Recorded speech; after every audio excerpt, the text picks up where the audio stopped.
Mani sauc Dace Šulmane, esmu pasniedzēja biznesa augstskolā Turība, mācu juristiem tiesību teoriju, tiesību filozofiju un varas dalīšanas priekšmetu.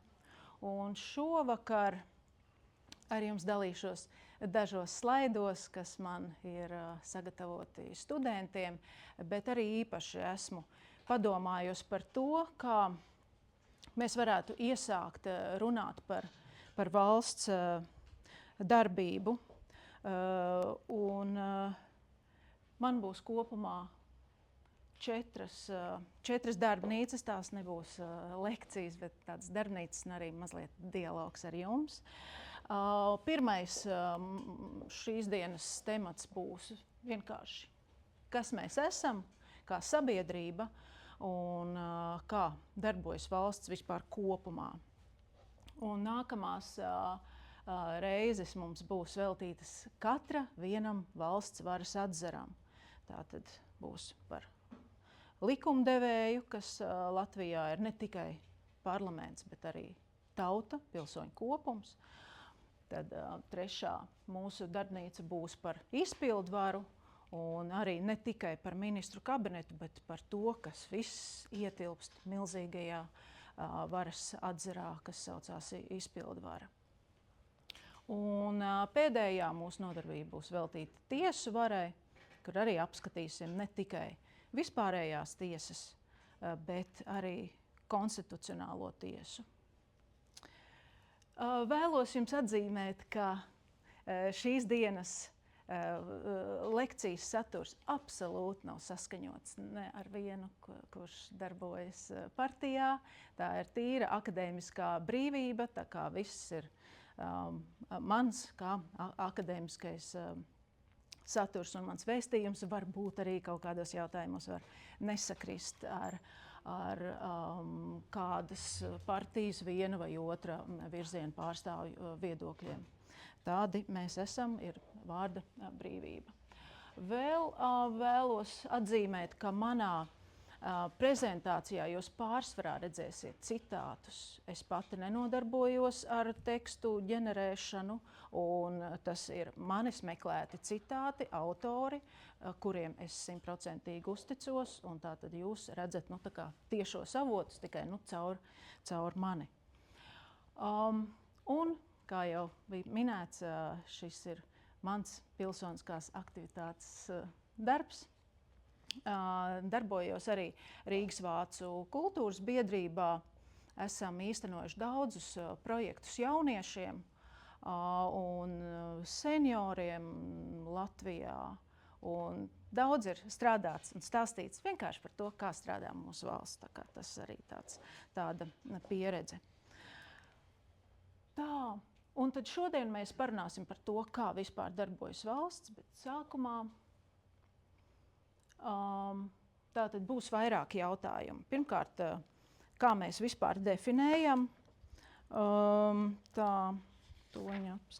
tātad kā mēs definējam sabiedrību, kādas ir sociālās normas, kas regulē tās darbību. Tālāk apskatīsim mazu jautājumu, kas ir ārkārtīgi būtisks katram juristam un patiesībā arī ikvienam no mums Latvijas sabiedrībā, kā tiesību filozofija ietekmē tiesību normu realizēšanu dzīvē. Tad tālāk parunāsim par tiesisko apziņu un to, kāda esam mēs kā Latvijas sabiedrība. Tad īsumā par valsts funkcijām, valsts varas orgānu teoriju.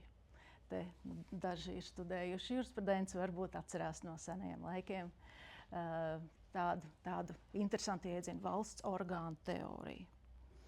Un tālāk es jums ieteikšu to, ko es domātu, ka jums vajadzētu gan izlasīt, gan arī noskatīties video YouTube. Nu tad pirmkārt, un es apsēdīšos. Pirmkārt, sabiedrība.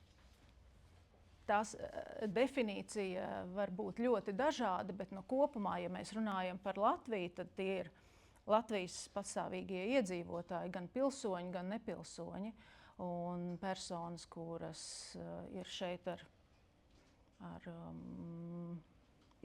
saknēm šajā zemē. Un, protams, mēs vienmēr skatāmies un atzīmējam, ka mūsu kā sabiedrības darbību regulē kopumā 4 sociālo normu veidi. Un mēs kā juristi mācāmies un studējam tikai vienu no šiem sociālo normu veidiem. Tātad tikai viens no veidiem. Es tā skatos, ka tad mēs neredzam līdz galam. Tātad te malā ir arī tāda vizualizācija, ka sociālās normas iedalās tiesību normās, morāles normās, paražu normās un korporatīvās normās. Teorētiski tas varētu izklausīties, tā kā so what, kāda man no tā jēga. Bet atklāti sakot, mums jāatzīmē, ka visas šīs normas pastāvīgi ietekmē ikdienā mūsu dzīvi. Un te ir norādīts, ka tikai vienas no šīm sociālām normām ietekmē valsts un tieši iedarbojas uz tām. Tās ir tiesību normas. Pārējās normas regulējam mēs paši. Un es vēlētos jums pavaicāt par morāles normām, vai jūs varat man nosaukt jebkādu morāles normu, kur jums, tā kā jūs par kādu darbību vai kādu notikumu teikt, nē, tas cilvēks ir rīkojies amorāli. Kas veicina labklājību, veicina izdzīvošanu, veicina, kā šodien mēdz teikt, ilgtspējīgu attīstību. Nē, tās būtu tiesību normas, bet par morāles normām. Morāli, par morāli. Nedrīkst melot. Jā, tieši tā. Tieši tā, 10 baušļi, tas ir tas, ko mums kristīgā sabiedrībā, ko mēs tā visātrāk varam minēt, un kas mūsos, kā tāds ID, ir tāds mūsu mugurkauls. Tā tas gan nav. Varētu arī būt mazliet citādāk. Ko drīkst, ko nedrīkst un kā vajag. Jā, un morāle ir tieši tā, kas ļoti strikti var pateikt, ko drīkst, ko nedrīkst. Jā, tieši tā. Tātad izveido šo strikto līniju. Par paražu normām arī, pieņemsim, ir ne tikai tādas paražu normas, kā mēs, piemēram, organizējam dzimšanas dienas. Un, principā, nevienā likumā un nekur nebūtu tas regulēts, bet tā ir tāda paraža, jeb arī apsveikt vārda dienās vienam otru. Bet ir arī valstiskas paražas, piemēram, valsts prezidenta uzruna, vecgadu uzruna tautai. Tā ir paraža, nekur arī tas nav nevienā likumā ierakstīts.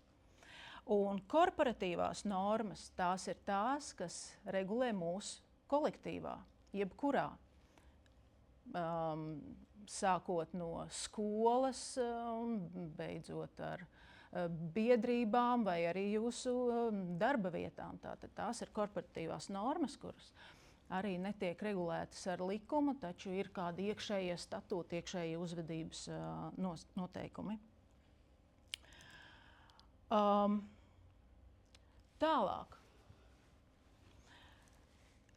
Jurisprudence un juristi visu dzīvi meklē atbildes jautājumu, kas tad ir tiesības un kas nav tiesības. Un konkrētāk par šo jautājumu, ja mēs runāsim, kad mums būs maza nodarbība par tiesu varu, bet es domāju, jūs piekritīsiet, ka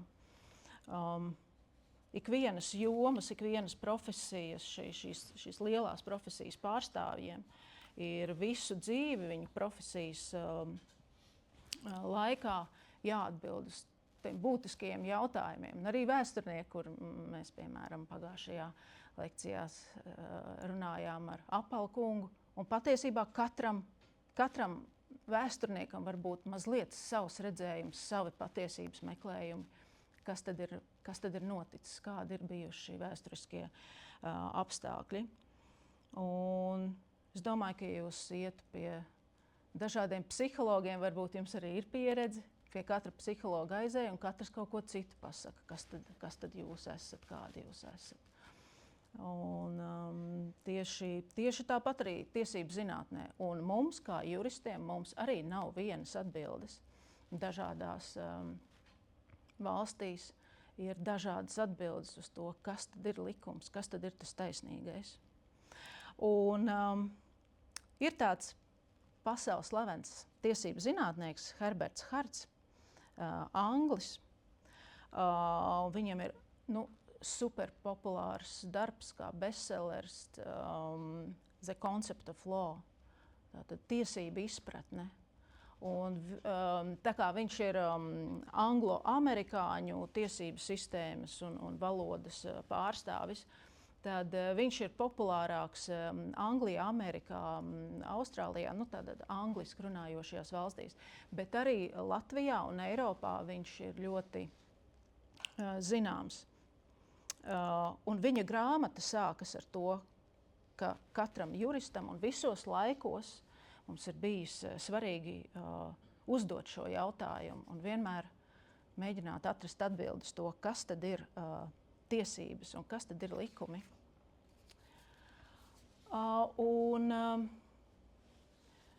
Jurisprudencē ir tādas divas milzīgas tiesību filozofijas skolas. Un vispār, ja mēs tā runājam par tiem tiesību filozofiem, pa lielam tie ir filozofi, bet viņi ir savas teorijas ietvarā arī skatījušies jautājumus, kas skar tiesības un kas skar likumus. Tā kā dažkārt, ja mēs runājam par tiesību filozofiem, tad mēs vienkārši viņus esam aizņēmušies no filozofiem, jo jurisprudence ir sociālā zinātne. Un tā tad ir divas milzīgas tiesību skolas, un tās saucās tiesību pozitīvisms un dabisko tiesību skola. Un saknes abām šīm tiesību skolām milzīgajām jau ir gadu tūkstošiem atpakaļ. Bet kas skar mūs tieši šeit un tagad, mēs, protams, ka ļoti esam saistīti ar 20. gadsimta notikumiem, 20. gadsimta likumu izpratni. Un tas tieši ietekmē to, kā darbojas valsts arī šodien, mums šeit tagad Latvijā. 20. gadsimta sākumā Eiropā bija ļoti, jau no 19. gadsimta beigām, ļoti attīstījās pozitīvisma izpratne, un tiesībās pozitīvisms izpaudās kā rakstīto tiesību normu glorificēšana. Un Hans Kelzens ir atzīstams kā numur viens tiesību filozofs 20. gadsimta sākumā, kurš teica tā: vispār likumi ir likumi, un likumus vajag pētīt, kā tie ir rakstīti. Tātad, cik pareizi ir pieņemts likums, cik labi noformulēti teikumi, cik viss ir atbilstoši rakstītajiem etaloniem. Un tas, ka likumā ir vai nav morāles aspekti, tas mani nemaz neinteresē. Tātad man galvenais ir, lai ir ļoti precīzi, ļoti skaidra instruktāža, kā rīkoties, vai tiek noregulēti konflikti, precīzi un atbilstoši visiem priekšrakstiem. Tiesību pozitīvisma izpratne bija ļoti populāra Vācijā 20. un 30. gados. Tas bija pozitīvisma uzvaras gājiens. Un viss jau būtu labi, ja nebūtu situācija, kurā likumam tomēr ir nepieciešams saturēt kādu morālu saturu, jo citādi jums var būt izcili uzrakstīts likums, kurš ir orientēts uz nelaimi un traģēdiju radīšanu. Un Hitleram izdevās īstenot holokaustu pateicoties tiesību pozitīvismu izpratnē, jo juristi, kas bija mācīti šajā tiesību pozitīvisma garā, neskatījās viņiem patiesībā, es jums tagad, protams, visu ļoti, ļoti vienkāršoju, bet tā kā izpratne bija tāda, ka juristu neinteresē, vai likums ir cilvēcību saturošs. Un tas parādīja šo pasaules līmeņa traģēdiju, kur ar labiem likumiem tika īstenots holokausts un iznīcināti ebreji un daudzas citas tautas. Tāpēc reakcija uz to bija Gustavs Radbruchs, cits tiesību filozofs, tiesību zinātnieks, vācietis, kurš norādīja uz to, ka tā nedrīkst jurists ignorēt morāles minimumu. Un tā ir jurista atbildība nepiemērot likumu, kas ir tāds, kurā nav absolūti nekādas taisnīguma prasības. Un ir tāds termins Radbrucha formula. Un tas nozīmē, tā nav matemātiska formula, bet tas ir tāds viens teikums vai viens apgalvojums, ka tiesības ir netiesības, ja tajās nav kaut minimālais taisnīguma saturs vai mērķis nav bijis kaut minimālajā mērā taisnīgums. Un patiesībā tas uzliek atbildību katram juristam, jo tiesnesis tad nedrīkst piemērot tādas tiesības, kurās ir uzrakstīts, tagad mēs te nogalināsim cilvēkus. Bet vienlaikus Gustavs Radbruchs atzīmēja, un tas ir arī ļoti būtiski, un tas arī tiek piemērots arī mūsdienu tiesību izpratnē, ka tur jūs redzat tie 3 tiesību elementi. Tātad tie ir 3 tiesību elementi, kam jāpiemīt tiesībām, un mēs dzīvojam saskaņā ar šo izpratni. Pirmais elements ir taisnīgums, otrais ir lietderība, mērķtiecība, ir jābūt kaut kādam mērķim likumiem, un trešais ir tiesiskā drošība, tiesiskā stabilitāte. Un Radbruchs ir atzīmējis, ka likumi var jums likt justies apdalītam, jums var kremt sirds par to, ka likums nav tāds, kā jums šķiet, kādam vajadzētu būt. Bet jums tiesiskās stabilitātes vārdā ir jāsamierinās ar netaisnībām. Likumi var būt jūsuprāt netaisnīgi, taču tie nedrīkst pārkāpt sarkano līniju. Tā, tik tālu sapratāt. Kelzens pozitīvists, Gustavs Radbruchs dabisko tiesību pārstāvis. Jā, mājiet ar galvu, jā.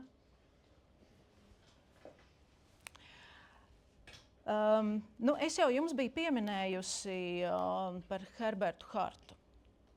Un mans tad jautājums būtu tāds, kā tad tiesību filozofija ietekmē mūsdienas Latviju? Un es teiktu, vistiešākajā mērā. Herberts Harts, tas anglis, viņš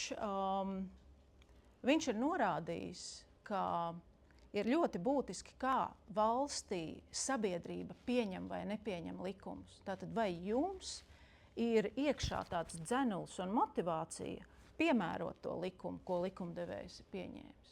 Tātad ļoti svarīga ir sabiedrības akceptēšana un respekts pret tiesībām.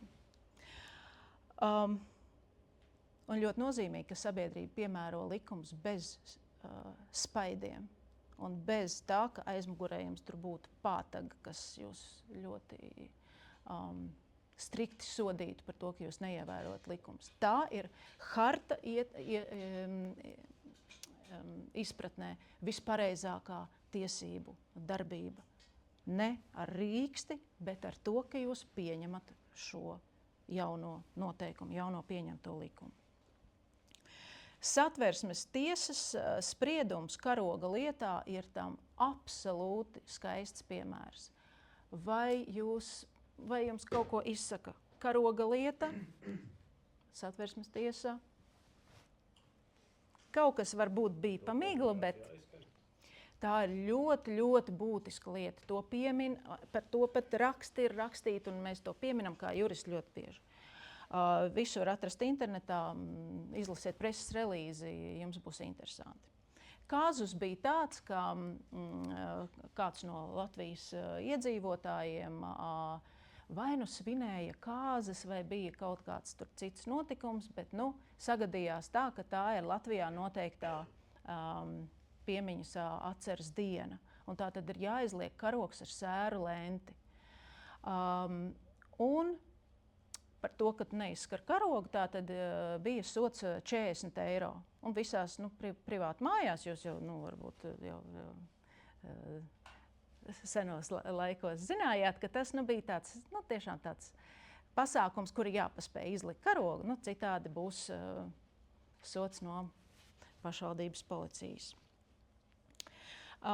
Persona vērsās satversmes tiesā ar argumentu, ka Latvijā ir vārda brīvība un man vajadzētu kā pilsonim būt tiesībām neizlikt šo karogu un nebūt sodītam no valsts puses.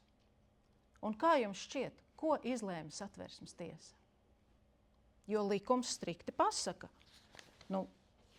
neizliec karogu, 40 eiro sots. Un satversmes tiesa tagad skatās, jā, sots ir likums pieņemts pienācīgā kārtībā. Kā jums šķiet, kā viņi izsprieda? Kā jums šķiet? Jums lūdzu, kā šķiet? Satversmes tiesa. Aha, labi, kā jums šķiet, kungs? Ja jau jūs tā stāstāt. Tad? Tad jau izspried, ka man nekā. Perfekti, jā. Tieši tā, karoga lietā tika tieši uzsvērts tas, ka sabiedrības briedumam, sabiedrībai ir ļoti būtiski spēt ne tikai ievērot likumu tad, kad tiek ar rīksti un ar maciņu un ar kvīti kāds policists tur stāvēs stūra, bet ka jūs paši izskarat šo karogu, jo jūs cienat Latviju un Latvijas vērtības un īpašās dienas. Tāpēc karoga lieta bija izcili zīmīga. Tā pierādīja to, ka satversmes tiesas tiesneši ir dabisko tiesību pārstāvi, kas skatās ne tikai rakstīto normu, bet arī vispārējos tiesību principus, morāli, sabiedrības paražas un citus aspektus. Tā kā satversmes tiesa atzina, ka likums ir neatbilstošs satversmei. Un tagad jums vairs nav sots par to, ka jūs neizskarat pie privātu mājām karogu. 2015. Un Sandis Bērtaitis, redzat, viņš savā rakstā tieši piemin hartu. Ja? Tātad Latvijas tiesiskajā domā ir notikusi attīstība tiesību izpratnē. Un to viņš rakstīja tieši par šo karoga lietu. Arī administratīvā procesa likums mums ir ļoti īpašs Latvijā, jo tajā, kā mācību grāmatā, ir uzrakstīts, kādi vispārējie tiesību principi tiek ievēroti Latvijā. Citās valstīs jūs neatradīsiet tik labi noformulētas definīcijas un vispār tiesību zinātnes aspektu. Administratīvā procesa likums ir samērā jauns produkts, tagad tam jau ir kādi 20 gadi aptuveni, bet jebkurā gadījumā tas bija inovatīvs likums, kura izstrādē piedalījās daudzi tiesību zinātnieki, un tas bija viņu lobijs. Ierakstam lai visiem ir skaidrs, kādi ir vispārējie tiesību principi, definējam tos. Un paldies likumdevējiem, ka tas mums ir ierakstīts likumā. Citās valstīs tas būs atrodams biezās grāmatās, meklēsiet, kādi ir šie vispārējie tiesību principi. Šeit varat atvērt un izlasīt un izprast, pēc kādiem principiem var vadīties arī Latvijas tiesas. Un vēl šeit tādiem maziem burtiņiem šeit izskatās, bet es jums nolasīšu. Administratīvajā procesā piemēro šā panta pirmajā daļā minētos vispārējos tiesību principus, kuri atklāti, atvasināti vai attīstīti iestāžu praksē vai tiesu judikatūrā vai tiesību zinātnē. Tas ir ierakstīts likumā. Tātad zinātnei ir nopietna loma vispārējo tiesību principu definēšanā, atklāšanā un to aprakstīšanā. Un tad no runām līdz darbiem gribu jums pastāstīt. Arī 2016. gadā bija tāda ziņa presē, kā Itālijas augstākā tiesa nolēma, ka nav jāsoda 36-gadīgs Ukraiņu izcelsmes bezpajumtnieks, kurš veikalā nozaga tur sieru un desiņas.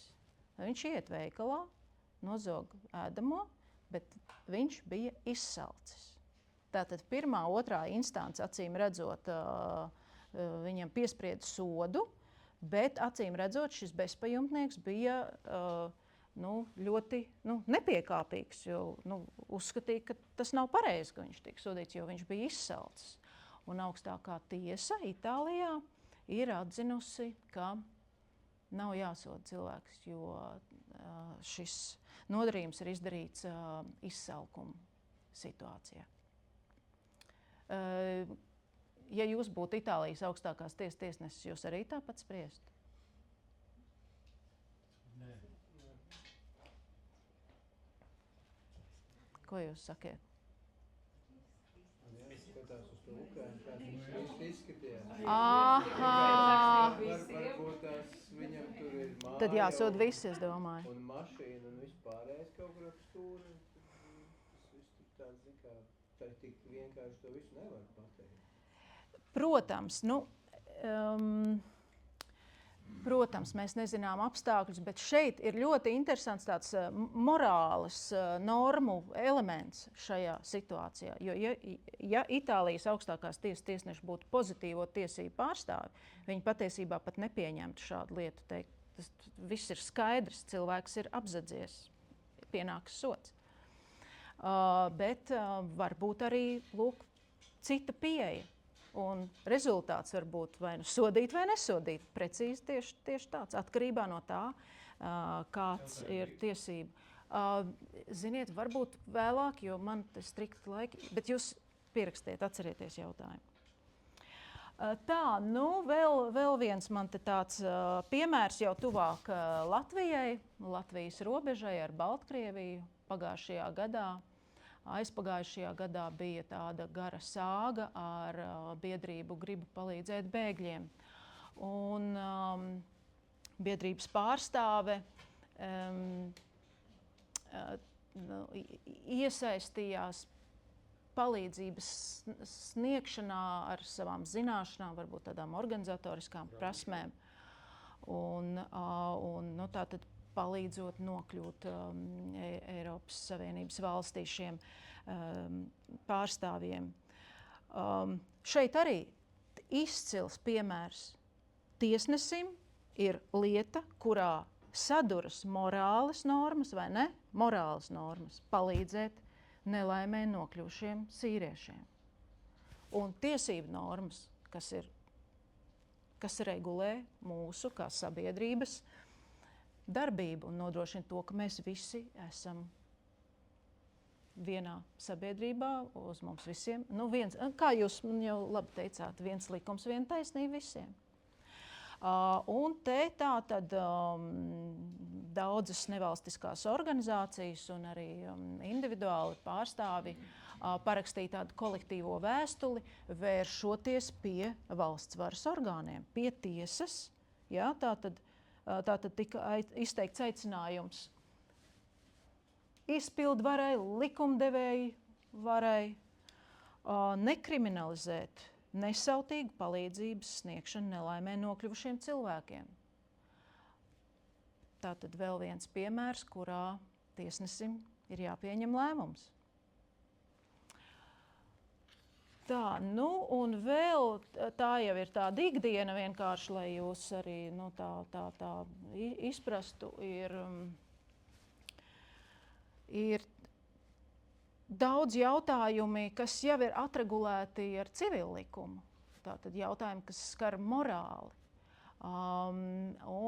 Pieņemsim tas, ka vecākiem ir jārūpējas par saviem bērniem, un kad pienāk dzīvē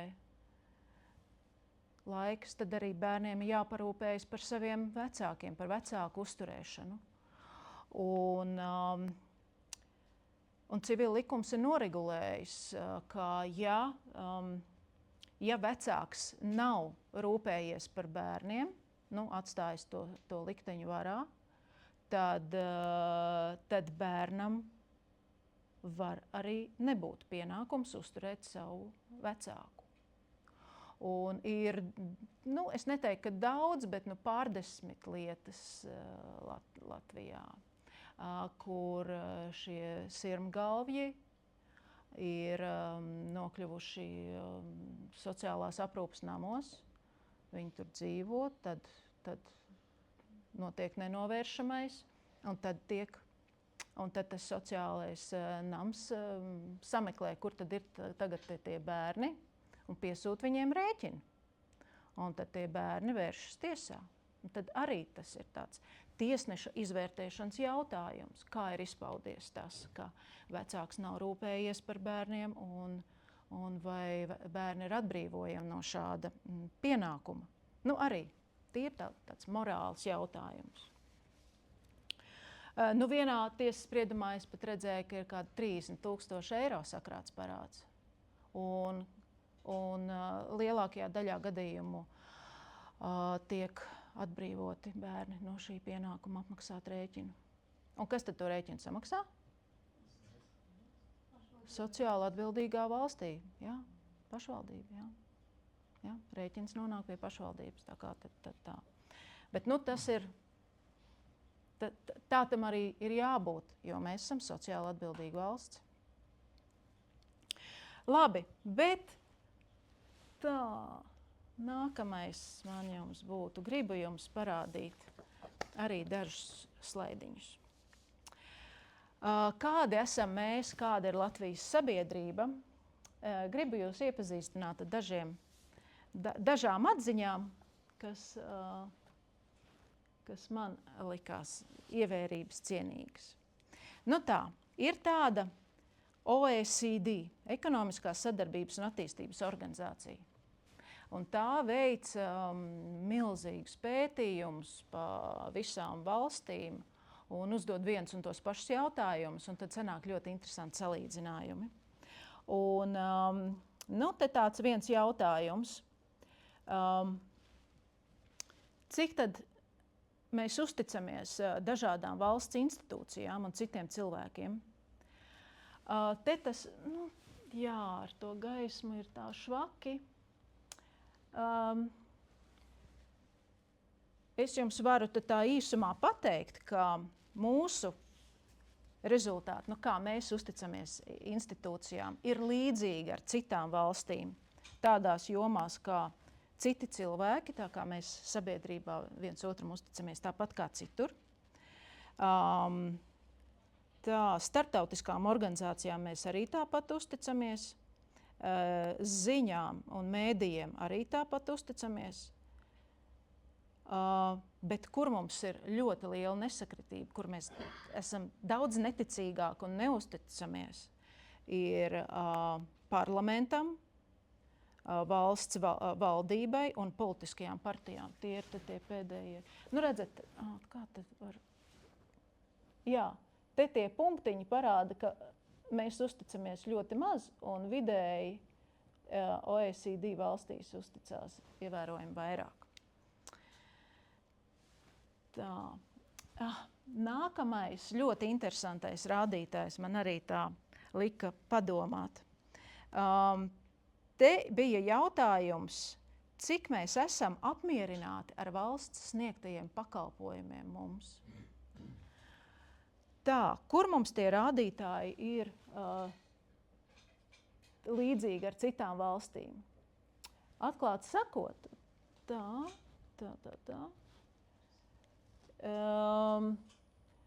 Mēs esam absolūtā pasaules līmenī, kur mēs redzam, ka mūsu balsī ir kaut kāda nozīme.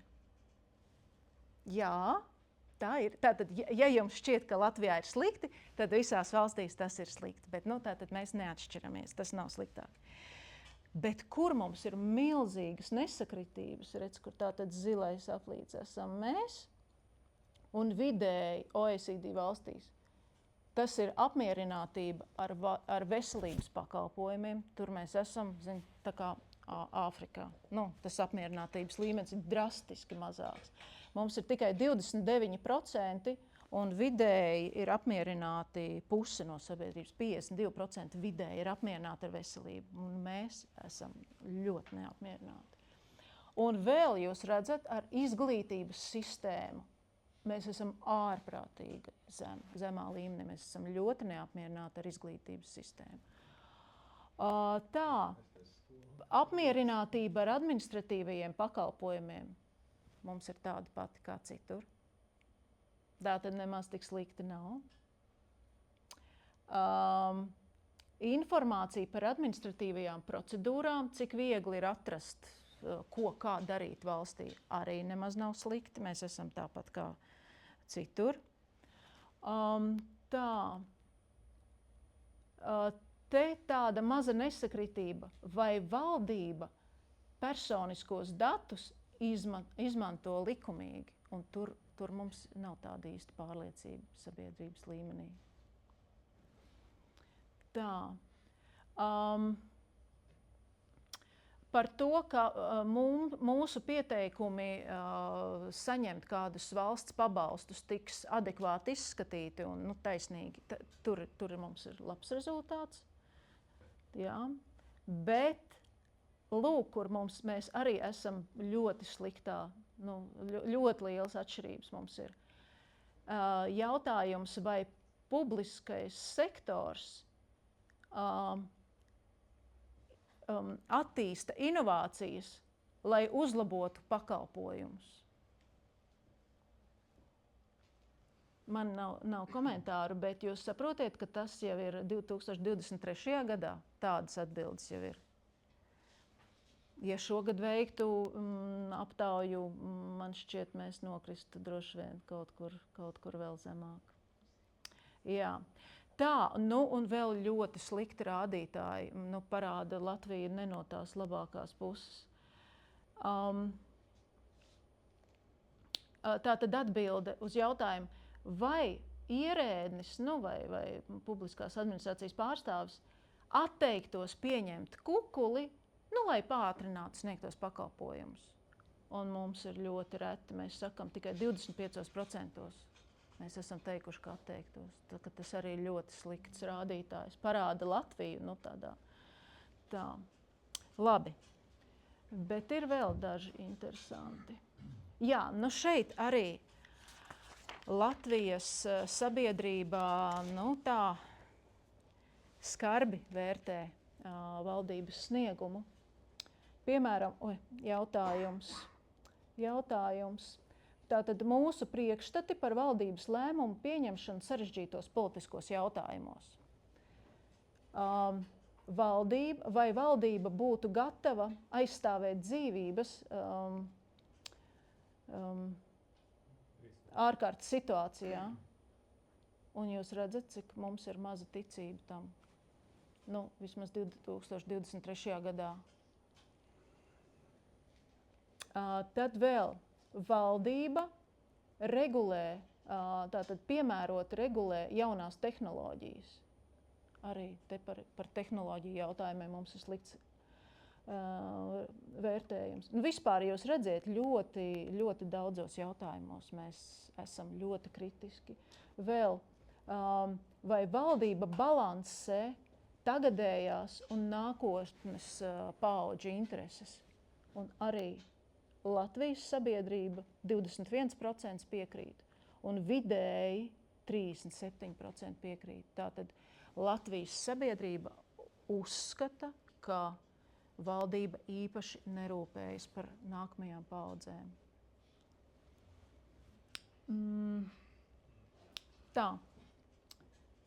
Piemēram, arī vēl šeit, vai valdība izskaidro, vai izpildvaru, tā varētu teikt kopumā, izskaidro reformu ietekmi, un arī ir ļoti maz pozitīvo vērtējumu, 25% tikai, un vidējais ir tuvu, tur, nezinu, 40, 50, sarkanēdz. Lūk, jā, labi. Tātad kopumā tas ir tas, kā mēs vērtējam, tā kā divāna eksperti, kā mēs vērtējam, kā strādā valdība. Tā kā īpaši labi mēs nevērtējam.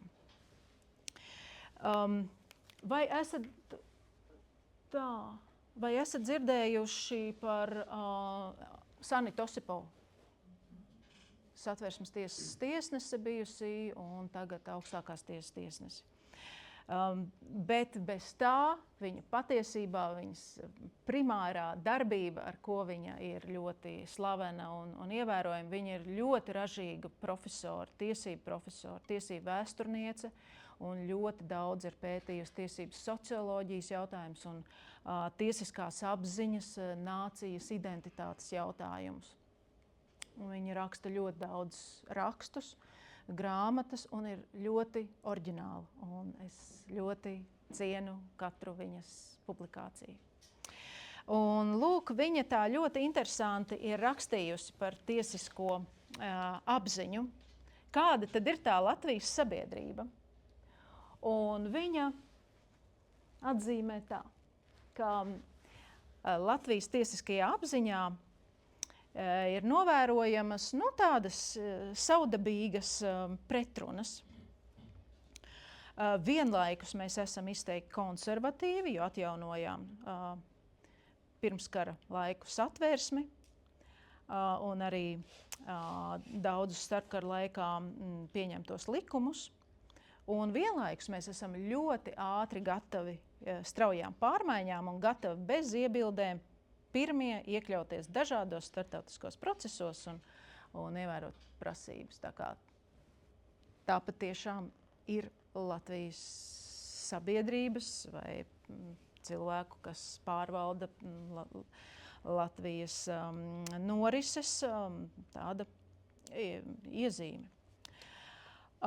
Otrais, tā ir neticība valsts institūcijām, tai skaitā tiesai, un vienlaikus milzīgs pieteikumu skaits tiesās un ļoti naska rakstīšana valsts iestādēm. Un turklāt tāds foršs formulējums - aizrautīga tiesāšanās. Jā, par to mēs runāsim mūsu pēdējā mazajā diskusijā. Un vēl Latvija ir laicīga valsts un vienlaikus gan himna, gan satversmes ievads piemin Dieva vārdu. Un vienlaikus esam ļoti drosmīgi stājoties uz barikādēm un vienlaikus arī gļēvums protestēt pret tautai nedraudzīgu krīzes pārvarēšanas politiku. Skopums maksāt nodokļus, dāsnums ziedojot, daudzi citi pretrunīgi īpašību pāri. Jā, tādi mēs esam. Vienlaikus skopi un vienlaikus devīgi un vienlaikus ļoti, ļoti konservatīvi un vienlaikus arī ļoti ātri iesaistāmies dažādās juridiskās inovācijās. Nu, ko jūs sakiet par Osipovas atziņu? Andris paklusēs. Paklusēs. Kopumā maksās nodokļus noteikti ir iemesls. Pārreiz, ja zinātu, ka tiks izmantoti godīgi, tad arī nebūtu skopi. To jau mēs redzējām iepriekšējās mūsu šajos rādītājos. Tā ir attieksme. No valsts to, ko vajadzētu viņai garantēt, tāpēc īsti nav par ko maksāt. Un ticības nav. Un ja nav ticības un ir attieksme, tad nodokļus, ja vien var, tad nemaksā. Jā. Nu, te varbūt arī tā ir tāda asi noformulēta tāda valoda, bet, nu, varbūt tādā veidā varbūt mazliet provocē. Nodokļus jau neviens nemaksā. To naudu mums vienkārši atņem. Ir iztaisīta tāda matrica, ja, ka mums vienkārši atņem. Mums jāmaksā. Jūs pamēģiniet nemaksāt savu vienīgo dzīvokli vai sevu mājiņu, ja? Jā. Jūs pamēģiniet cauri.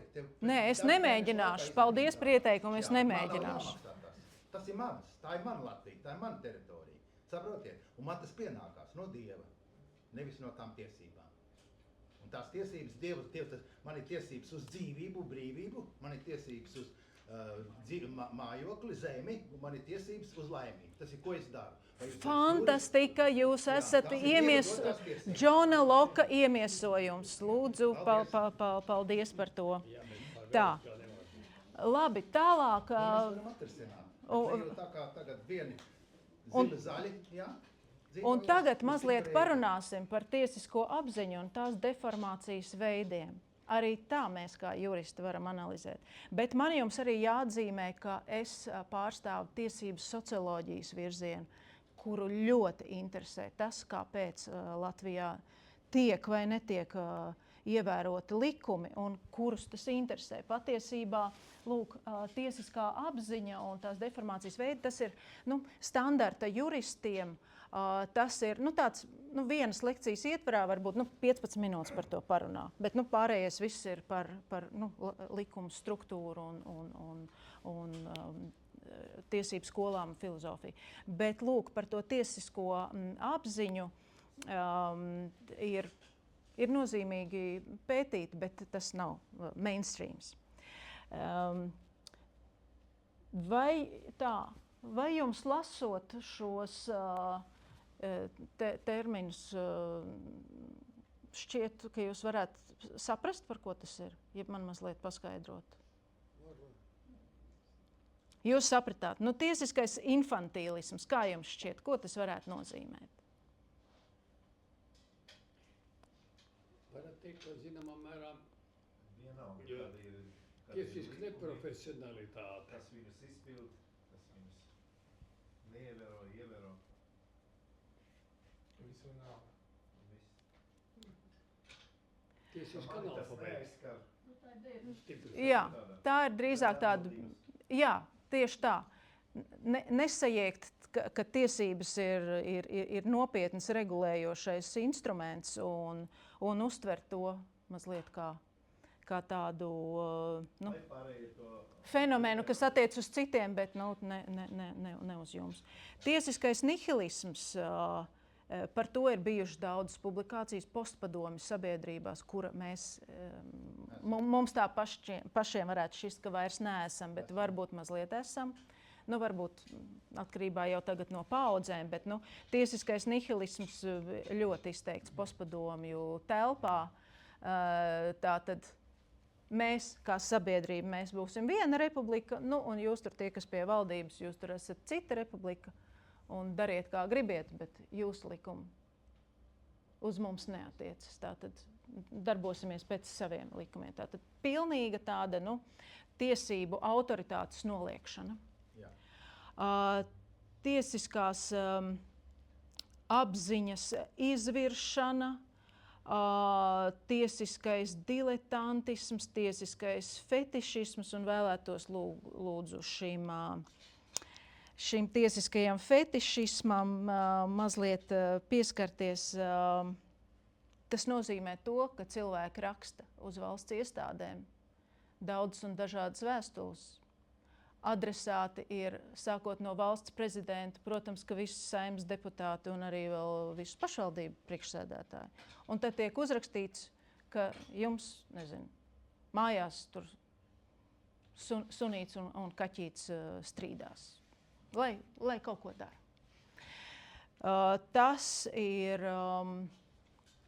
Tā ir vēlme caur juridiskiem regulējumiem pārspīlēti risināt vismazākos jautājumus.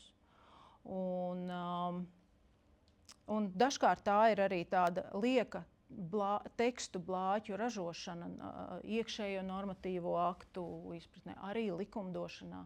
Tātad, ja notiek kaut kāds notikums sabiedrībā, tad, protams, pirmā atbilde ir: mēs pieņemsim attiecīgus grozījumus, lai nekad vairs neatkārtojas šī konkrētā problēma. Tātad tā ir normu plūdu radīšana situācijā, kur tas nebūtu jādara, un kur tas rada arvien lielāku kazuistiku. Lūk, iesnieguma likums, te man ir kā nosaukums izkopēts. Iesnieguma likums, tā ir globāli tāda īpatnība Latvijā. Citas valstis ar to tā nesaskarās. Latvijā ir ļoti, ļoti demokrātiska un piekāpīga attieksme pret garo vēstuļu rakstītājiem un pret tiem, kuri raksta vienlaikus 37 adresātiem. Protams, ka sākot no valsts prezidenta. Tātad tiem šo vēstuļu rakstītājiem tiek sniegtas arī, es teiktu, kopumā garas, izvērstas, paskaidrojošas atbildes. Pētot citu valstu pieredzi, es jums to apgalvoju. Citās valstīs uz šādām vēstulēm netiek atbildēts, vai arī ir maksimums viens teikums. Tā ir tāda, es jau jums teicu, no vienas puses sabiedrības neticība valstī, bet no otras puses ļoti liels tuvums. Tātad ļoti, ļoti tuvas ir valsts varu un pilsoņu attiecības. Un to mēs pēc tam redzēsim dažos pētījumos. Tā. Te vēl tāds ļoti interesants salīdzinājums. Oksfordas Universitātē tiesības socioloģe, man viņas raksts ļoti patika, un tāpēc to arī esmu Latvijā popularizējusi. Tātad tika uzdots jautājums, viens un tas pats jautājums Anglijā, Bulgārijā, Polijā un Norvēģijā.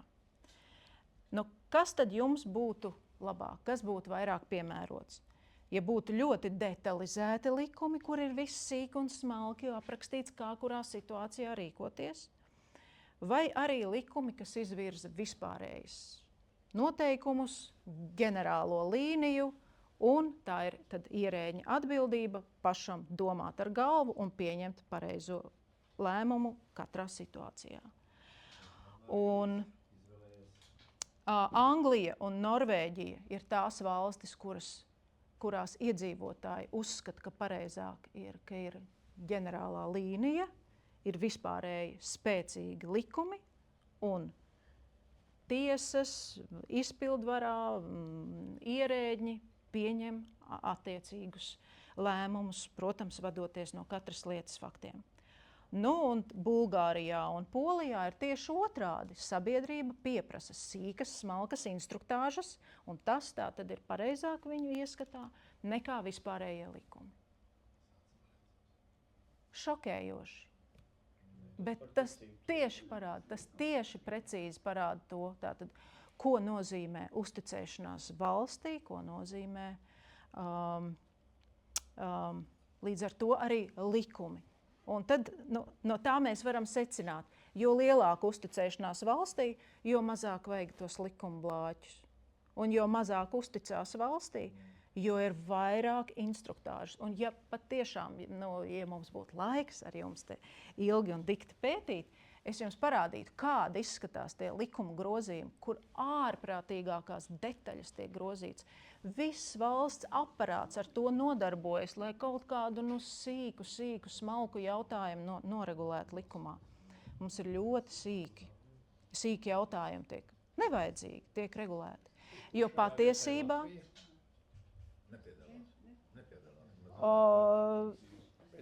mūsu izlemšanai šodien, kā jums šķiet, vai mēs līdzināmies Norvēģijai vai Polijas un Bulgārijas? Mēs līdzināmies vairāk tām valstīm, kurās katram pārkāpumam pretī stāv aizliegums, likumā paredzētais pārkāpums. Man arī tā šķiet. Zūd peļņas avots ierēģi, ja visi precīzi sarakstīts. Tas jau ir krimināla likumā galvenais saturs. Tā. Vistiešākā korelācija par Aizliegt principi vai aizliegt konkrēti darbības? profesionalitāti. Un ja praksē parādās informācijas, kurās tas ir apstrīdams vai acīm redzams, tad acīm redzot, tik tiešām sabiedrība prasīs, lai būtu stingri noteikts, lai tiesnesim nav šīs brīvības lemt par taisnību. Ziniet, tad, kad mums būs nodarbība par tiesām, tad varbūt jūs varēsiet precizēt. Es kopumā varētu teikt, ka šeit vairāk būtu runa tieši par izpildvaras pieņemtajiem lēmumiem. Jo par tiesu varu es uzskatu, ka tas nav šeit jautājums par tiesu varu. Tiesneši ir... Vairāk iet runa varbūt par korupciju. Te vairāk ir jautājums par to, cik detalizēti vajag. Bet, ja mēs pieskārāmies tiesām, varam atzīmēt to, ka Latvijā tiesu spriedumiem, diemžēl, nākas būt izcili skrupuloziem un sīkiem. Un tas, gan to mēs pēc tam runāsim. Ja? Bet katru sīkāko jautājumu mēs atreferējam garos penteros. Un kāpēc? Tāpēc, ka citādāk lietas dalībnieki teiks, bet kur tas ir rakstīts? Es neticu, ka tiesnesis ir izvērtējis šos aspektus. Lai gan ir izvērtējis, tas ir vienkārši jautājums par uzticēšanos.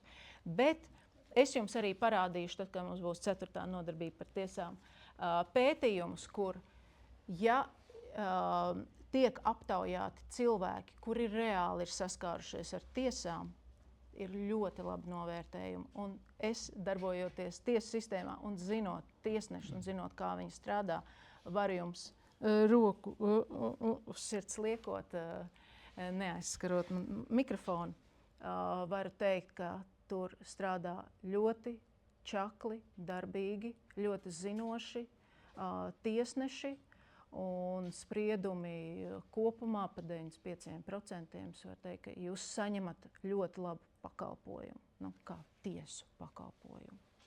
Tālāk. Vēl viens ļoti interesants zviedru politologa izvērtējums par uzticības kultūrām. Un viņš ir nosaucis kultūras tādos interesantos tādos iedalījumos. Ir biezās kultūras un plānās kultūras. Un te arī palasot salīdzinājumus, var saprast, ka biezajās kultūrās, kas nozīmē, ka sabiedrībā ir spēcīgas tradīcijas, ir drošība par to, ka tu esi savā sabiedrībā, procesi tiek virzīti lēni, pārdomāti,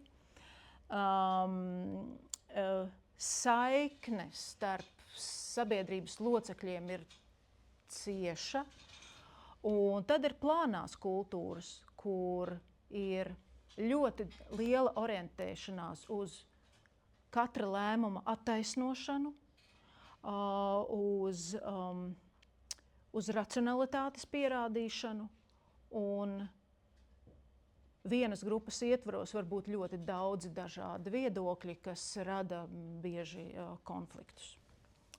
un kultūra ir tik dinamiska un mainīga. Tā. Labi, tālāk daudz ātrākā tempā. Te jums gribēju vienkārši tā ļoti ātri parādīt, kā tad mēs iepazīstamies ar sabiedrības jaunumiem.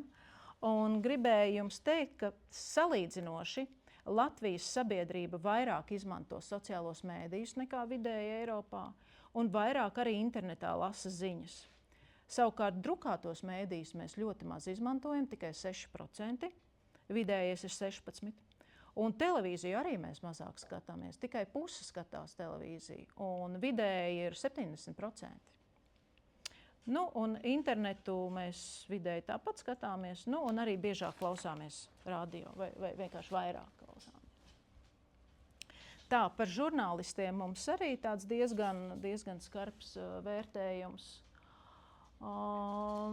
Piemēram, cik tad tur sanāk ap 80, 25 plus 38, jā, 75, 80% uzskata, ļoti slikta situācija, uzskata, ka piekrīt apgalvojumam, ka ar Latvijas žurnālistiem manipulē mēdīju īpašnieki un politiskā elite un lielais bizness. Droši vien tā nav taisnība, vai kaut ko pārprast. Nu, tā kā tādi skarbi pētījumi, un tas ir pavisam jauns pētījums pagājušā gada nogalē publicēts un pieejams kultūras ministrijas mājaslapā. Par to jūs kā nodokļu maksātāji arī esat samaksājuši par šo pētījumu, tāpēc lūdzu iepazīstieties. Bet ļoti labs pētījums, Latvijas universitāte bija izpildītājs. Tā, nu, un tad vēl ir tāds ļoti interesants pētījums, sabiedrības saliedētības radars. To ir veikusi biedrība Providus, un arī ļoti interesanti. Tika uzdots jautājums, kāda ir Latvijas iedzīvotāju vēlme pēc politiskajām pārmaiņām.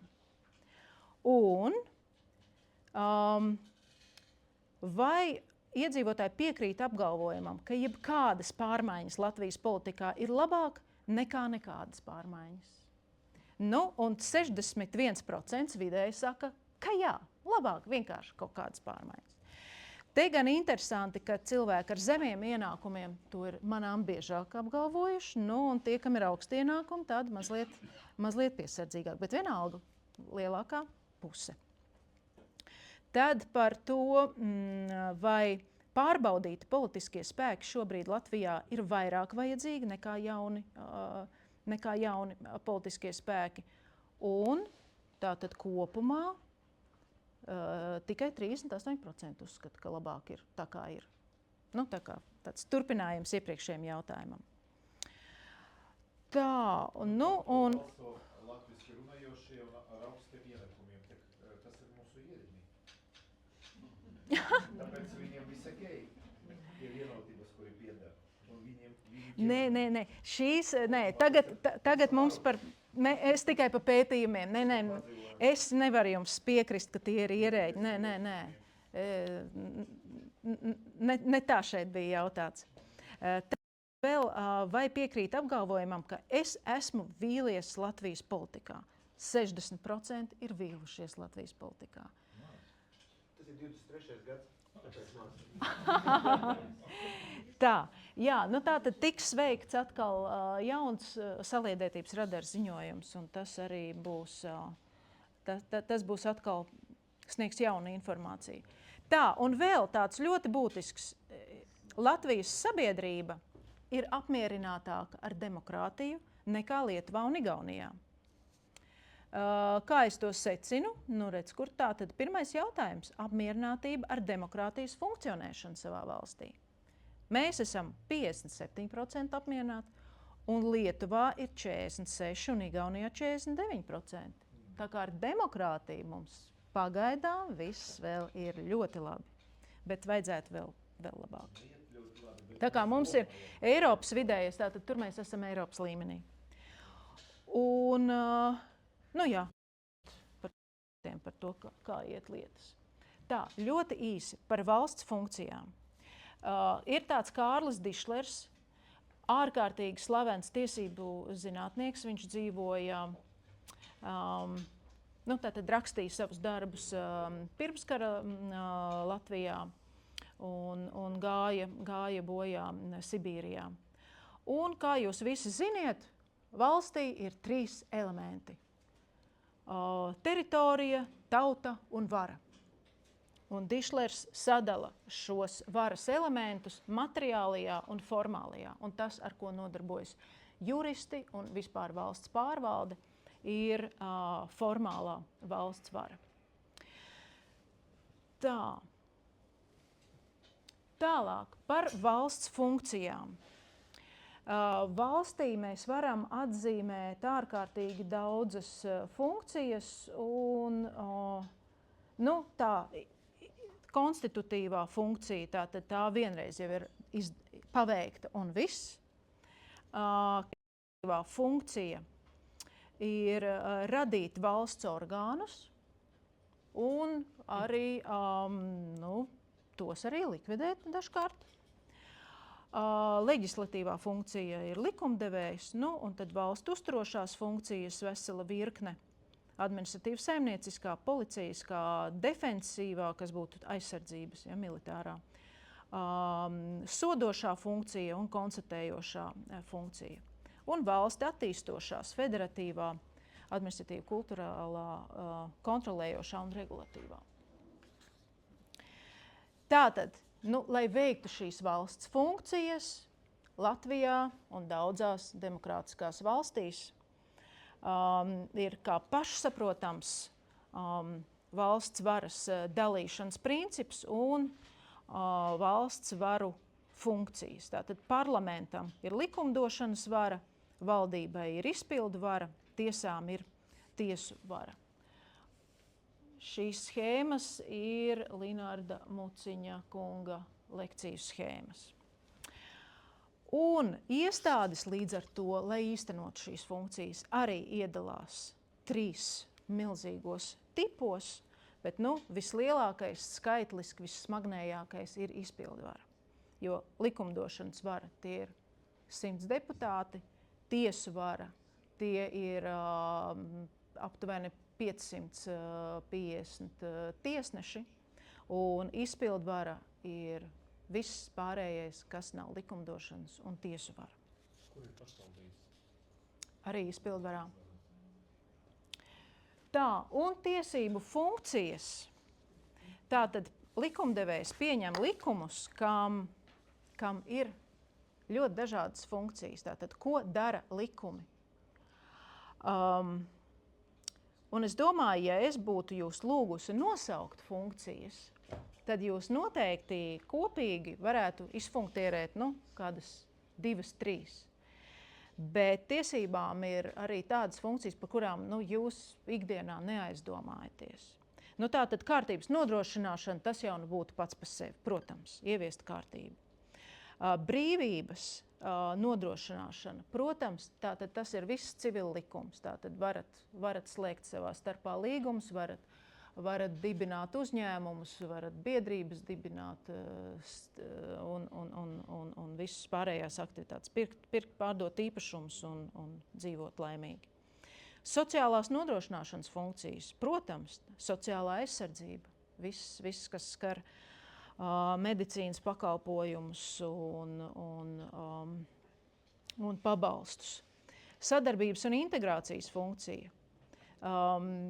Arī tātad te būtu vairāk tas regulējums tieši kādā veidā jūs varat biedroties, kā jūs organizēsiet savu sabiedrisko dzīvi, tur dibināsiet uzņēmumus tā tālāk. Un audzinošā funkcija ir man personīgi vismīļākā funkcija, jo par to vispārēji tādā masu informācijas līdzekļu līmenī un arī tiesību zinātnē faktiski nekas netiek rakstīts, bet tā ir ļoti būtiska funkcija. Tātad valsts likumiem ir loma arī audzināt cilvēkus. Mācīt, kā pareizi dzīvot, kā uzvesties, kā būt labam pilsonim. Un līdz ar to mēs nonākam pie vēl viena tāda interesanta jautājuma, kas arī ir galu galā ļoti būtisks, ir jautājums ar jautājumu zīmi, vai likumi ir neitrāli, vai tiesības, kas regulē mūsu sabiedrību, ir pēc būtības neitrālas. Tātad klasiskā tiesība teorija uzskatītu un vispār nedomātu, neņemt vērā to, vai konkrētie likumi ir pieņemti kādas ideoloģijas ietekmē. Bet tiesības socioloģija un kritiskā tiesību skola pēta tieši to, kas tad ir tam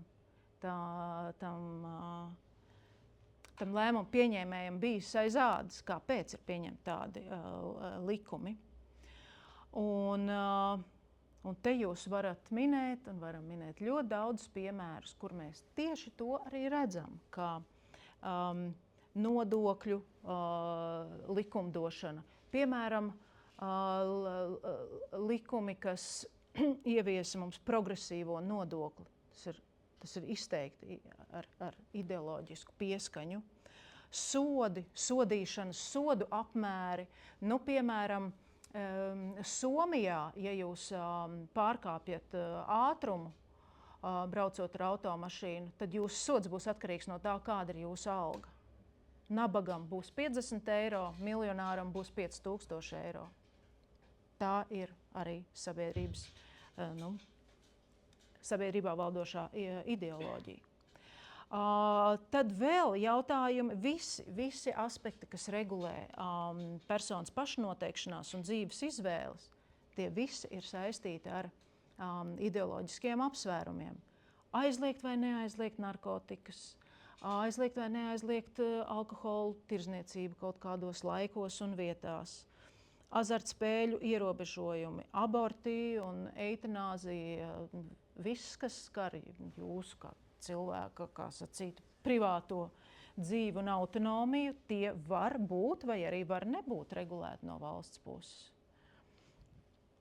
Vārda brīvība un cilvēktiesības, tie arī ir nozīmīgi jautājumi. Vai pastāv tabū tēmas, vai pastāv arī jautājumi, par kuriem ir aizliegts runāt, vai pastāv apgalvojumi, kurus jūs publiski vienkārši nevarat izteikt, jo jums iestāsies par to kriminālu atbildību. Tie arī ir nopietni apsvērumi, kas visās valstīs netiek vienādi regulēti. Un, protams, ka izglītības, valoda lietošanas, kultūras normatīvais regulējums, arī tie ir aspekti, kas parāda. Piemēram, citās valstīs jau nebūs dziesmu svētku likums. Vai ne? Latvijā tāds ir. Tātad Latvija ir pieņēmusi likumu, Latvijā tiek organizēti latviešu dziesmu svētki reizi 5 gados. Citās valstīs tāda likuma vienkārši nav. Un tā tālāk. Un vēl ļoti īsi par valsts orgānu teoriju. Kāpēc tas ir svarīgi? Jo mums ir jāsaprot, kas galu galā atbildēs. Kas būs tas atbildīgais, ja mēs runājam par atbildību.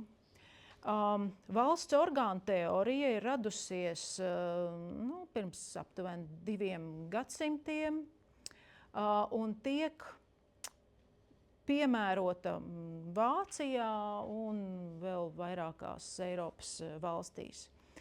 Latvijā tā ir patiesībā izglābusi mūs nopietnos jautājumos, kur tūliņ es jums sniegšu piemēru. Valsts orgānu teorijas būtība ir paskaidrot, ko vispār nozīmē valsts. Tā kā jums būtu tā abstrakta valsts, kas tas tāds ir? Tad tā jurista atbilde ir: valsts ir viena liela juridiska persona. Tā kā tāda milzīga mamma.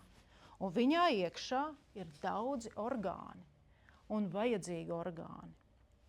Tiesu varas orgāni, izpildu varas orgāni, lēmēju likumdošanas orgāni. Tā kā it kā saistot to ar tādu vai cilvēka vai kādas dzīves būtnes organismu, mums tiek izskaidrots, ka organisms ir viens, un Latvijas Republika ir viena juridiska persona, kuras vārdā darbojas daudzas amatpersonas.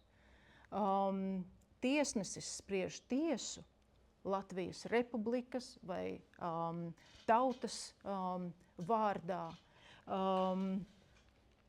Ministri darbojas Latvijas Republikas vārdā. Viss tātad ir Latvijas Republikas kā vienas lielas vienības izpausmes caur amatpersonām. Un tas līdz ar to nozīmē, ka ministrijām nav atbildība, mantiskā atbildība, piemēram, par kādiem nodarījumiem, nelaimes gadījumiem. Atbild valsts, ministru kabinets pieņem lēmumu, atbild valsts, nevis konkrēti ministrija. Ministrijām nepieder nekāds īpašums. Īpašums pieder valstī. Ministrijas ēkas, automašīnas, aprīkojums pieder valstī, bet caur institūcijām, protams, caur šiem orgāniem. Tā, un vēl šī orgānu teorija palīdz saprast, ka funkcijas, ja tās ir organismam nepieciešams, funkcijas jau ir jāveic, bet to, kādi orgāni, cik liels orgāns tiks uzaudzēts, lai īstenotu šo funkciju, tas ir jautājums, kuru galvai jāpadomā likumdevējam. Bet noskaldīt nost funkcijas, tur tā ļoti var būt tā, ka tiek uzaudzētas funkcijas, kas nav jāpild valstī. Bet, ja tās ir valstī nepieciešamās, tad tās vienkārši var samazināt vai iekļaut kādā citā orgānā. Un, protams, tas taču arī notiek. Ir veidotas un likvidētas ministrijas, veidotas un likvidētas valsts institūcijas. Tas ir process, kas valstī pastāvīgi notiek. Un tas mums arī palīdz saprast, ka ir 7 konstitucionālie orgāni, kas arī visiem mums būtu jāzina. Tātad ir 7 konstitucionālie orgāni, tie ir tādi īpaši, jo tie ir minēti Latvijas Republikas satversmē.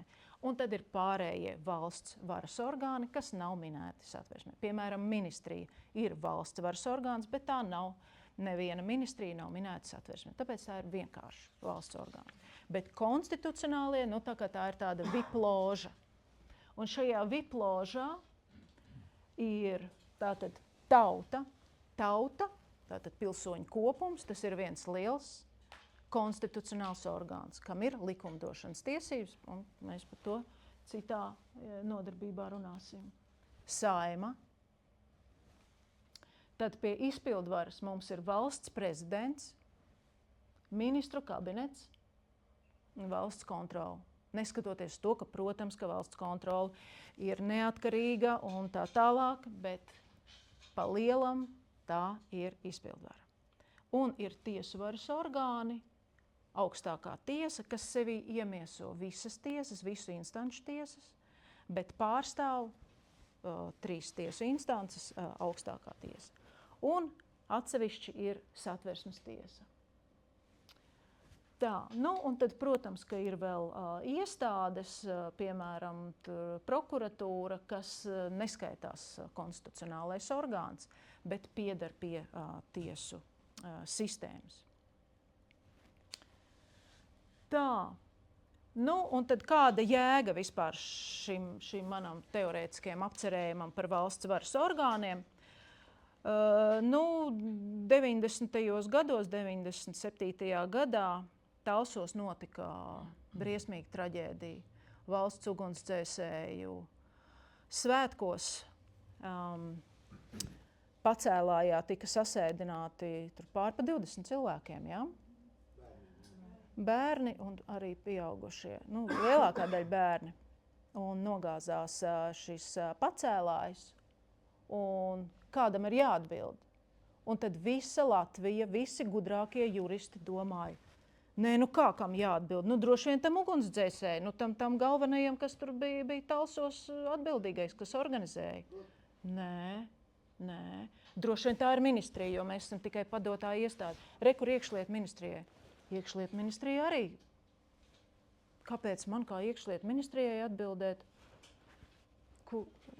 kura institūcija, kura iestāde būs atbildīgā. Nu, un tad iztiesājās visās instancēs, un augstākā tiesa paskatījās senās grāmatas, tiesību teoriju un nonāca pie būtiskā secinājuma, ka atbildīga ir Latvijas Republika. Atbildīga ir Latvijas Republika. Tālāk, protams, kā zaudējumus var civiltiesiskā kārtībā atprasīt no atbildīgajiem cilvēkiem, protams, kuri pieņēma konkrētos lēmumus vai tos nepieņēma, bet samaksāja valsts. Nevis konkrēta ministrija. Nu, tā tad nebija, piemēram, iekšlietu ministrijai jāatgriež no policistu algām tur vesels čemodāns ar naudu, lai izmaksātu kompensācijas. Nē, tas bija centralizēti no kopīgā katliņa tika maksāts. Lūk tā. Tāpēc tāda ir tā jēga. Saprast to, kas gal galā atbild. Atbildēs Latvijas Republika kā juridiska persona. Tā, un vēl par Latvijas vērtībām arī ļoti īsi satversmes ievadā un no visas satversmes var izsecināt vairākas Latvijas konstitucionālās vērtības. Tās ir demokrātija, tiesiska valsts, nacionāla valsts, neatkarīga suverēna valsts, sociāli atbildīga valsts, cilvēka cieņa un pamatiesības. Un no tām izriet vispārējie tiesību principi, un ap tām vien mēs varam arī būvēt, turpināt attīstīt mūsu Latviju. Labi, tad ar šo es beigšu, bet vēlos jūs aicināt neapstāties tikai šovakar pie šīs diskusijas, bet pašiem paskatīties YouTube. Es nosūtīšu Tomam visas saites un paskatieties lūdzu kolosāli video, kas tika izveidoti žurnāla Jurista vārds iniciatīvas ietvarā par visām satversmes nodaļām un par ievadu. Un tajā kāds no tiesību guru arī pastāstīja mazliet vairāk par attiecīgo satversmes nodaļu. Īpaši es jums iesaku noskatīties, tātad mans tops, ja? Mēs mācāmies taisīt savus reitingus. Es teiktu tā, numur 1, ko jums vajag noskatīties, ir Arvīds Draunieks, kas te man fotografijā omulīgi sēž ar hūti galvā ministru kabineta priekšā. Tātad par ministru kabinetu, super interesanti, asprātīgi. Topa 2. vietā man būs Jānis Pleps, kurš stāstīja par Valsts prezidenta institūtu. Un topu noslēdz Ringolds Balodis par valsts kontroli. Skatieties visu, bet mans tops ir šāds. Tā, un tālāk un vēl par publikācijām. Noskatīsieties video, un tad jūs pēc tam gribēsiet kaut ko palasīt. Lūdzu, paskatieties Jurista vārdu. 2022. gadā bija satversmei 100 svinēšana, un tā ietvarā tika uzrakstītas kolosālas 51 maza eseja, katra uz vienu lapas pusi. Bet ļoti asprātīgi un par ļoti superīgiem tātad jēdzieniem, kas parādās satversmē. Dzīvība, brīvība, vienlīdzība, latviešu nācija, Latvijas identitāte, piedalīšanās valsts darbībā, Latvijas pass, vēlēšanas, valsts pārvaldes iestādes. Ļoti interesanti. Palasiet, jums patiks. Un tālāk Jānis Neimanis, ievads tiesībās, arī viens no maniem guru, tagad satversmes tiesas tiesnesis, bet ir vispār augstākajā tiesā administratīvo lietu senators. Jau pirms vairāk nekā 20 gadiem uzrakstīja grāmatu Ievads tiesībā, un tā ir tagad kā mūsu modernā īsā bībele, ievads īsi par visu būtiskāko. Un tur, ja jūs lasīsiet, varēsiet saprast, kāpēc es kaut ko šeit tur jums stāstīju par Atbruchu, Kelzeni, jūs to par Hartu, visu tur arī lasīsiet. Par valsts kontroli. Valsts kontrolas revīzijas ziņojumu arī ļoti interesanti lasām viela, ļoti iesaku.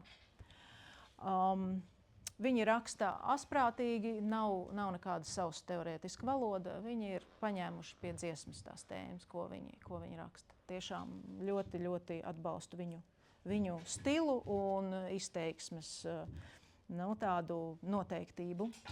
Tātad, piemēram, viņi ir rakstījuši jau tikko šogad par atlīdzības sistēmas reformu valsts pārvaldē. Pagājušajā gadā viņi rakstīja, atbildēja uz jautājumu, vai valsts īstenotā pieejama ēnu ekonomikas ierobežošanai ir efektīva. Tā, viņi paņem tādus labus tematus. Un Saeimas analītiskā dienesta pētījumi arī ir pieejami internetā, un tur iesaku izlasīt arī pētījumus, kas tiek publicēti par ļoti dažādiem jautājumiem, piemēram, par lēmumu pieņemšanu, piemēram, par sociālo atbalstu sportistiem vai arī par eitanāzijas jautājumiem. Bet tātad Saeimas analītiskais dienests strādā tikai pēc deputāta pasūtījuma. Tātad, ja ir deputāti, kuru interesē kāds jautājums, viņi vienkārši pieklauvē pie Saeimas analītiskā dienesta durvīm un pasūta pētījumu. Un tad arī tādi top. Kas ticis jautāts, tas arī ticis izpētīts. Ļoti, ļoti labi.